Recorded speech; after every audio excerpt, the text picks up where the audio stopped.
वज़ीर आला सिंध, मैंने एक छोटे से नन्हे मुन्ने से एंकर ने क्रेडिट क्या लिया कि वज़ीर आला साहब ने हमारी वजह से, हमारी कोशिशों की वजह से वीडियो बयानात दागने छोड़ दिए हैं। वज़ीर आला साहब एक मरतबा फिर जलवागर हो गए हैं। वज़ीर आला इन एक्शन अगेन। वज़ीर आला साहब ने एक अपनी वीडियो बयान जारी फरमा दिया है। उसमें उन्होंने कहा है कि करियाना और सब्ज़ी की दुकानों पर भी अब कोरोना टेस्ट सिंध हुकूमत करेगी।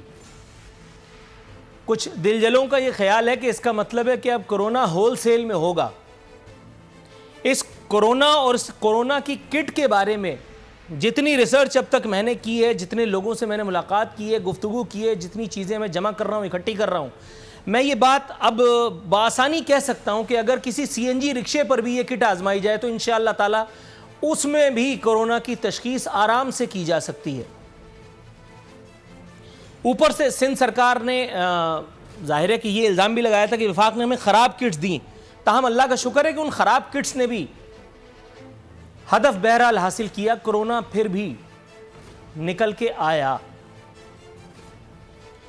वज़ीर आला फरमा रहे हैं कि सूबे में कोरोना के 450 मजीद केसेस सामने आ गए हैं। हो सकता है कि ऐसा हुआ हो। वज़ीर आला एक जिम्मेदार आदमी होता है, यकीनन जब उन्होंने कहा है तो हमें मानना ही होगा। ताहम इसके लिए हमें थोड़ा सा माजी के बंद दरीचों को खोलना पड़ेगा और हमें यह सोचना पड़ेगा कि क्या यही वो वज़ीर आला नहीं है जिन्होंने कहा था कि कराची में 300 से ज़ायद पुरअसरार अमवात हुई हैं, जिस पर सीमी जमाली साहिबा भी गड़बड़ा गई थी। ऐसा कब हुआ? उन्होंने उन तमाम पेशेंट्स को कोरोना पेशेंट मानने से ही इनकार कर दिया। उन्होंने कहा कि हमने जब एग्जामिन ही नहीं किया, पोस्टमार्टम ही नहीं हुआ, तो हम कैसे कह देंगे उसको कोरोना था या नहीं। आपको याद होगा कि उसके बाद वज़ीर आला ने एक और बयान दागा था और उन्होंने ये बताया था कि कराची में कोरोना इतना होल सेल में दस्तयाब है कि अब अस्पतालों में जगह नहीं है। मैं उसी वक्त से तुला बैठा था कि ये बात गलत साबित करूंगा। अल्लाह रब्बुल इज़्ज़त का एहसान है, सुम्मा अल्हम्दुलिल्लाह कि कल मैंने ये बात गलत साबित कर दी। ऐसा भी नहीं है, ऐसा बिल्कुल नहीं है, हरगिज़ नहीं है। हाँ, वज़ीर आला हाउस की बंद दीवारों के अंदर आप कुछ भी करते रहे, वहां कुछ भी कहते रहे आप। कल हमारे रिपोर्टर रिशाद संजरानी हमारी दरखास्त पर यह खुसूसी तोहफा सिंध सरकार की जानिब से महकमा सेहत की वो रिपोर्ट लेकर के आए थे जिसमें बाकायदा महकमा सेहत ये चुगली खा रहा था अपने ही सरबराह के खिलाफ, अपने ही सूबे के चीफ एग्जीक्यूटिव के खिलाफ, कि सूबे में कोरोना मरीजों की तादाद जो आइसोलेशन सेंटर्स में, जो अस्पतालों में है 1231 है महज। कितने ही अस्पताल किसी बेवा की उजाड़मांग की तरह खाली हैं। वो कराची एक्सपो सेंटर का 1000 गज का, पता नहीं 1000 बिस्तरों पर मुश्तमिल क्वारंटाइन सेंटर भाई भाई कर रहा है। अल्हम्दुलिल्लाह सुम्मा अल्हम्दुलिल्लाह, अल्लाह रब्बुल इज़्ज़त ने चाहा तो वो ऐसे ही उजड़ा रहेगा। सुम्मा अल्हम्दुलिल्लाह, ये कोरोना ऐसे ही दफ़ा हो जाएगा। कोरोना भी और कोरोना वाले भी इंशाअल्लाह ताला। वाले का मतलब वो नहीं जिनको हो गया, वाले का मतलब कुछ और है। यहाँ वज़ीर आला मौसूफ ने फरमाया कि डॉक्टर फुरकान मरहूम, जिनको वेंटिलेटर दस्तयाब न होने के सबब जिन्होंने अपनी ज़िंदगी की ये बाजी हार दी थी, वज़ीर आला साहब ने ये इंकशाफ फरमाया कि महकमा सेहत की जो इंक्वायरी है वो हो चुकी है, तहकीकाती रिपोर्ट सामने आनी बाकी है। ताहम उन्होंने ये बताया कि ज़िम्मेदारों को सज़ा देंगे। एक रिपोर्ट मेरे सामने मौजूद है जो है कि सिविल अस्पताल के डॉक्टर जगदीश का इन्वर्टेड कॉमाज में गलत अंदाज़ा डॉक्टर फुरकान की वजह मौत बना था। डॉक्टर फुरकान को डॉक्टर जगदीश साहब ने, आप समझ रहे होंगे मैं क्या कह रहा हूँ।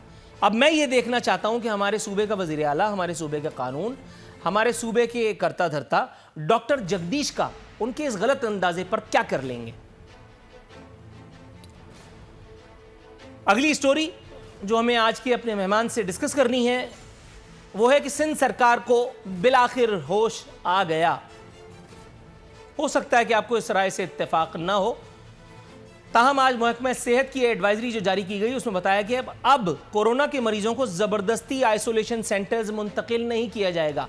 अब जबकि खैर से 2 महीने गुजर चुके, अब जबकि कोरोना का खौफ हमने टेलीविजन पर, टेलीफोन के जरिए हर जगह से होल सेल में बिकवाया है। आप किसी को टेलीफोन कीजिए, एक आंटी आकर के आपको tie tie tie tie tie करके बोर कर देती है कि कोरोना इतना खतरनाक है कि अभी फोन तुम्हारे हाथ से गिर जाएगा, तुम्हें दिल का दौरा पड़ जाएगा, तुम्हें इजराइल नजर आएगा और तुम फना फिल्ला हो जाओगे। मैं उन आंटी को ढूंढ रहा हूं, मैं उन लोगों को भी ढूंढ रहा हूं जिन्होंने ये हरकत की है। मिल गए तो उनकी खैर नहीं। महकमा सेहत कहता है कि अब कोरोना मरीज अपने मुताल्लिक फैसले में आज़ाद होगा। वो चाहे तो अपने घर पर किसी मुनासिब जगह पर क्वारंटाइन कर सकता है, आइसोलेशन में रख सकता है खुद को। ताम इसके लिए SOPs पर अमल दरामद जो है वो वाहिद शर्त होगी। ये बताते हुए खुशी महसूस कर रहा हूं कि वज़ीर सेहत मोहतरमा अज़रा पेचूहू, जो हाल ही में क्वारंटाइन से, उस क्वारंटाइन से नहीं जो क्वारंटाइन कोरोना से इख्तियार किया जाता है, सियासी क्वारंटाइन से वापस आई हैं। बिलाखिर वज़ीर आला साहब ने ये ज़रूरत महसूस की कि उन्हें स्क्रीन पर प्रेजेंट किया जाए। वो वापस आई हैं और उन्होंने ये एतराफ़ किया कि इस मामले से मुंसलिक जो हसासियत है वो अब हमारे सब को आजमा रही है। कोरोना मरीज को अछूत, मर्ज को हुआ बाकायदा बना लिया गया है। एम्बुलेंस एक ऐसा धब्बा इस माशरे में बन चुकी है कि अगर खुदा न खास्ता किसी मोहल्ले में आ गई तो सब डर जाते हैं।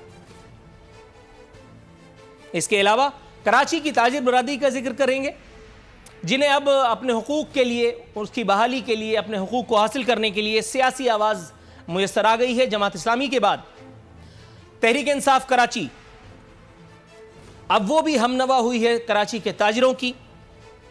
कराची के ताजिरों का कहना है कि हम अपना कारोबार करने का जायज़ हक मांग रहे हैं। 2 रोज़ बाद अगर हुकूमत ने ताउन न किया तो दमादम मस्त कलंदर होगा।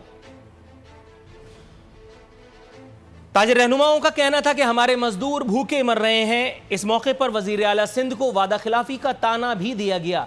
ताहम आप बेफिक्र रहिए, वज़ीर आला को पहले ही इतने सारे तानों का सामना है कि ये ताना आपका कहीं खो जाएगा इंशाअल्लाह ताला। और ऑलरेडी वज़ीर आला जो कोरोना के ख़िलाफ़ जंग में अल्हम्दुलिल्लाह इतने मुतहर्रिक हैं और बिज़ी हैं, उनको इससे दूबदू जंग लड़ने का मौका नसीब न हो पाएगा। खुर्रम शेर जमान साहब ने इस मौके को गनीमत जानते हुए फरमाया कि सिंध हुकूमत बिलावल हाउस नामी बंकर में छुप गई है।